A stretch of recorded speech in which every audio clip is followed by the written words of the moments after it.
magpalapad sa serbisyong medikal sa probinsya sa Sugbo. Sila si Governor Pam Barriquatro o Vice Governor Glenn Soco o mga opisyalis sa Department of Health ang nangulo sa pag-abli sa duha ka bagong urgent care and ambulatory services o gitawag nga Sugbo Ka Center.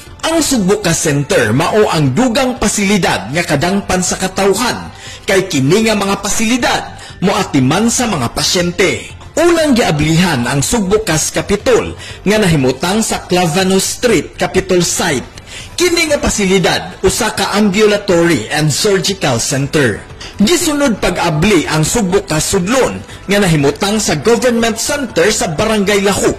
Kini nga pasilidad modawat og mga outpatient og mga emergency. Ang Sugbo Ka Center gituyo nga proyekto sa gobyerno aron ipaduol sa katawhan sa komunidad ang dekalidad nga serbisyong medikal aron dili maghuot ang mga pasyente sa mga pampublikong hospital. Monching Auxtero, manginlabot og magpakabana tungod kay ato ang Cebu.